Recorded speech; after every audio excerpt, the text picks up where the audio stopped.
Shamil the Blob Gaziev. Shamil the Blob Gaziev. Shamil the Blob Gaziev.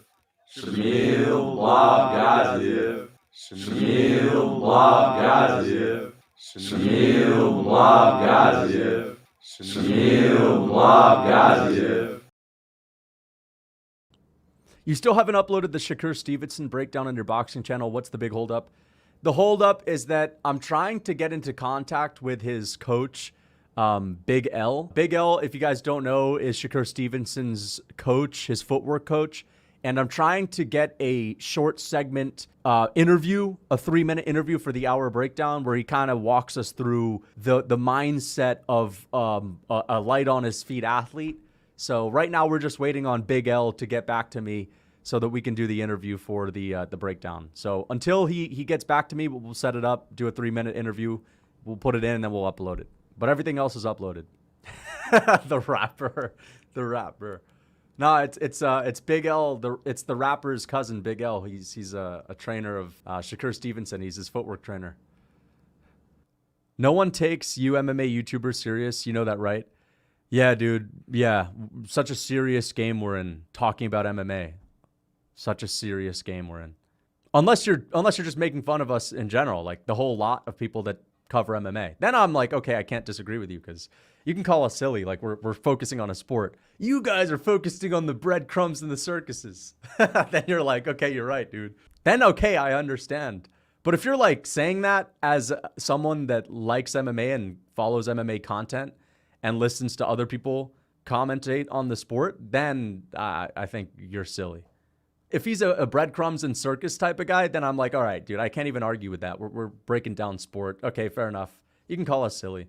But if you're saying, you MMA YouTubers specifically, you don't know what you're talking about. Like, we're talking about MMA, bro. And guess what? We know what we're talking about when it comes to MMA. I know what the hell I'm talking about. Who knows? Who has a better understanding of resume and legacy than I do? Like, that's making content, that is. I'm not saying I have the best understanding of it. I'm not, dude, you guys know me. I don't claim to be someone that understands all the idiosyncrasies of fighting. Like, I'm not someone you go to for a X's and O's breakdown of the outside foot battle. But my content is to break down the sport, breaking down the outcomes, predicting fights, talking about resume and all that stuff, ranking who the best fighters are objectively based on what they've been able to accomplish. What's your favorite mat return? Probably mat return, probably Ilia Topuria freaking mat returning Bryce Mitchell. Did I pass the test? I think I passed the test, right? What's my favorite mat return? Probably Ilia Topuria pancaking Bryce Mitchell when he's trying to get up. No, man, the mat return is when you win the outside foot battle and then you sweep the outside foot, man. No, bro. The mat return is when you freaking return someone to the mat, bro. You mean takedown? Fuck do you mean? Mat return, dude. Well, I'm not. You think I'm like? Do I look like? Am I wearing my pants up to here? Am I tucking my shirt into my pants up to here? Do I look like an old boomer wrestling coach to you? When you're behind someone and you get them to the ground, bro. Okay, fair enough. Yeah, dude, my favorite mat return. Yeah, man, that mat return that Pantoja has. Pantoja's got mat returns against Usyk. But who says that? Who says that? That's not what a mat return is? Oh, so he's wrong. Oh, Nitro's wrong. Nitro's wrong. So Nitro's wrong when it comes to explaining what a mat return is. DC Hendo. Yeah, I don't know the wrestling terminology for everything, but when you take someone down with a fucking body lock, basically, body lock takedown, mat return. Magomed Bakayev hit 40 mat returns on Charles Johnson. Interesting. Yeah. Sorry, guys. I'm a bit of a striking wizard. I'm more of a striking guy. You can ask me anything when it comes to striking, and I'll know what it is. I did look up mat return. I did. It's just a takedown, dude. It's literally just a takedown. It's taking someone, picking them up, and slamming them on the ground. Lucas, give me a Topuria boxing impression, chin tucked. Yeah, Topuria's got the mouth breathing. Topuria always does this face. You guys notice that? He always has his front lip over his bottom lip, and he's a bit of a mouth breather. Topuria's all, he's got his chin tucked. And he's kind of bobbing and weaving and bobbing and weaving. Bobbing and weaving and bobbing and weaving. Big blockhead down the middle, center line. Okay? That's basically what Topuria does. And he kind of leans, like this. You know, he's always kind of leaning his head off the center line, moving his head around to get it off the center line, very rooted to the ground. You know, he spreads his base. DJ calls it moving his head off the axis. Yeah, he's moving his head off the axis. That's what he does. I mean, he literally is always doing that. Ilia Topuria is always moving his head. That's the thing. I was wrestling with Magomed, so it's not like we can't just bullshit and say I was striking with him. Striking would have been a different game, but yeah, I took Magomed down a couple times. I don't want to brag about it. I did take him down a few times.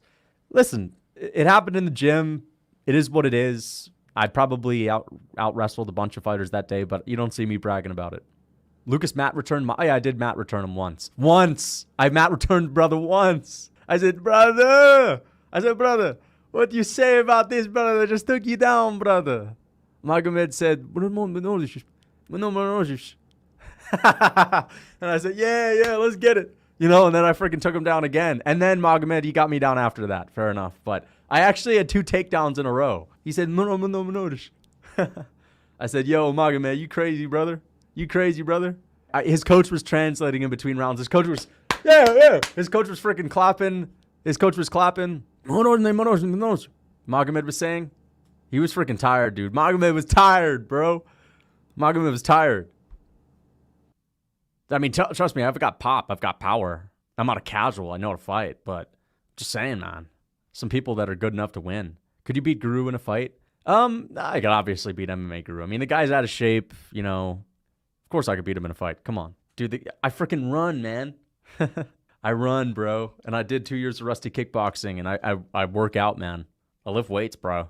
So, yeah. I think I'd be able to beat up MMA Guru. All right? If I have 2 years of rusty kickboxing and I freaking lift, come on, man. I think I'd be able to beat up MMA Guru. How tall is he? What is he, like 6'4"? 250? Guy's out of shape, man. I don't know. That'd be a tough fight. It'd be a really tough fight. I would have to survive the early onslaught. With agility. I don't know how his agility is. He's probably got a lot of power. He's probably got a good reach. And he's probably got more than 40 pounds on me. He's probably got like 65 pounds on me. So I would just have to throw oblique kicks, side kicks to the knee, and make sure that he doesn't get my game plan would be balance. You can't just be willy-nilly throwing fucking side kicks and teeps. Because if you come off balance and you're not fast enough, they're gonna get their hands on you. They're gonna take you down. So my game plan would be balance and lots of feints. And you know, when he misses with his freaking zombie walk, you know, because that's how big people fight. They'll walk forward like a zombie and try to get a hold of you. You freaking slip off the center line and freaking go at them with a nasty liver punch. You freaking dig a nice hook to the body and you freaking get out the way. And then you circle and you stay balanced, stay rooted, and you're zigging and you're zagging. So I would have to zig and I'd have to zag. You have to survive and land the investment shots. That's what I do. A little pop to the body, move. Right? Strong leg kick, move. And then maybe if I can survive, I win. Maybe I can pick them apart like Gon. I'd be like Gon versus Spivak. But it'd be tough because he's like 65 pounds, 70 pounds heavier, and he's got a serious frame advantage. So it'd be a tough one. You know how I'd fight? You know, I'd fight someone that's bigger, that's weighs a lot more and it's a lot taller. What I would do is, all you have to do is you need to kind of make them think that it's all good just because you're the smaller fighter, and you need to freaking prioritize speed and winging shots. First thing I would do is I would try to wing a shot by them, not even hit them, just to wing it by them to let them know they can hear the freaking missile. They can hear the swinging past their head, and they're like, I don't want to get hit by that. And then I'm going to have 3 Cuban cornermen scream, ay, ay, ay, like Yoel Romero's back in the day. And that's going to give them flashbacks to Yoel knocking down Whitaker. And it's going to be scary because they're like, oh, no, this guy's serious, man. He's throwing big bombs. You have to kind of try to Yoel Romero them. Because either you survive and you may lose, or you let them know that, you know, you step past that line, man, I'm going to freaking crack you. All right? You step past that line and I'm going to crack you. You have to be super fast, super ready, no freaking second guessing. Yeah, you have to stay in here. No, but the thing is they can get a hold of you and they can take you down. That's the issue. If this is a real fight, then they can take you down and they can beat you up and they can kind of just be heavier. That's where you get fucked up. On the feet, you just have to not get KO'd. essentially. Are you forgetting that Guru trains with Simon? That is something to take into the equation. Hey, you know what? The fact that he didn't gas out that badly means that he has decent cardio. Lucas, remember when you flexed dropping some fat dude from the street? I didn't drop him, dude. I didn't even drop him. I took it easy on someone in sparring, and they basically got TKO'd up. Like, I wasn't even putting anything into my punches. It's just that I had like 40% of my punches. There's some thud on them, and the guy got TKO'd a little bit. But let's not brag about sparring. I didn't. It's not he was actually older than me. He was older than me. Jiu-Jitsu actually has terrible athletes. Jiu-Jitsu is the sport for people that are unathletic, that want to, that don't want to get hit. Like, Gordon Ryan honestly seems like one of the least athletic people. Now, he's athletic for jiu-jitsu. Like, don't get me wrong. I think that there's definitely room to say that people that are talented at jiu-jitsu are athletic for their sport. It's like saying basketball players are the best athletes. Well, they are great athletes, but just because you can jump high and run fast, for example, and you have agility, doesn't necessarily mean that you would succeed in other athletic ventures, right? Doesn't mean that you would succeed in, let's say, wrestling, which is in and of itself just as much of a sport as basketball. Or it doesn't mean you would succeed in soccer or long distance running or sprinting. It's all different. Remember when Sandhagen went on that run where he was trying to inspire fear and instill fear in the hearts of his opponents, and he would pace around the octagon? But all I see when he's doing that is a guy pacing back and forth that looks like he's got some extra pretzels sitting in his hiking bag, and he's got a juice box in there. That he's like, after he hunts a rabbit, Sandhagen, that's like the biggest animal Sandhagen would hunt. After he gets a rabbit, he's going to eat his pretzels and juice box. Sandhagen literally looks like a fucking hiker, bro. He looks like a trail runner. Sandhagen's got his little trail mix, his little Chex mix. Trail mix, Sandhagen. So, Sandhagen would intimidate his opponents, but when it comes to intimidating me, I'm sorry, bro. Like, I would probably just offer him some Chex Mix and some pretzels. Some Chex Mix, some pretzels, and a Capri Sun. Hey, he's not even a long distance runner. He's less scary. He's a freaking trail runner. But the trail runners, they have the edge because they usually encounter like mountain lions and stuff. So Sandhagen's the type of guy to choke out a mountain lion with fight IQ, pure fight IQ. It's like me versus, I lose to a mountain lion, but I beat Sandhagen in a fight. That's kind of the math of it all, right? Sandhagen beats a mountain lion because he's got the trail running experience and he's super smart. I lose to a mountain lion because I'm too slow and I don't have the grappling, but I beat Sandhagen is kind of what I'm saying. Yeah, this is basically Sandhagen right here. That's Sandhagen. I'll show you guys. Okay, this is basically Corey Sandhagen. This is the vibe. When you see Sandhagen, you're like, oh, this guy's gonna freaking mug me and try to get the pretzels, right? I'm joking about Sandhagen. I know he would destroy me in a fight. He talks like ancient geisha. It's so funny. Yeah, Sandhagen, he thinks he's a Spartan.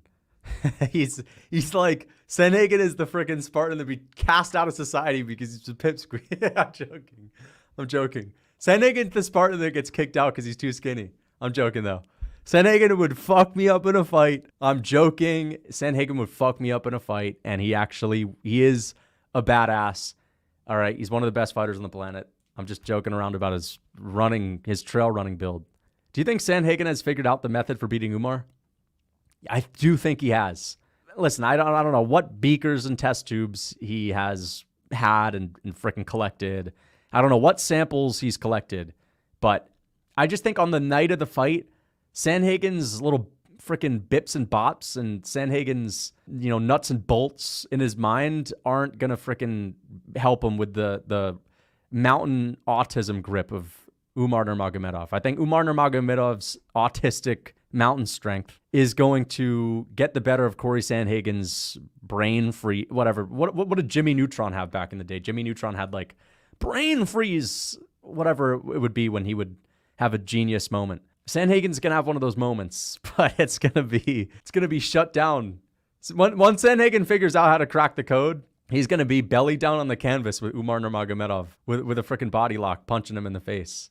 It's gonna be too late. Brain blast, yeah, brain blast. Sandhagen's gonna have a brain blast moment. Question for Jeff. Jeff.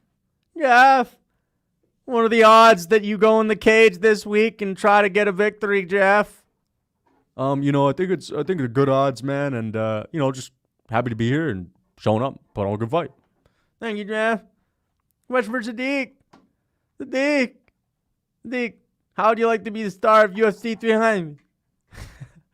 How do you like to be the star? Man, be a good thing to be a star of UFC 300, man. You know what? I don't know. It must have been a Make-A-Wish thing. Yeah. Oh, yeah. Oh, yeah.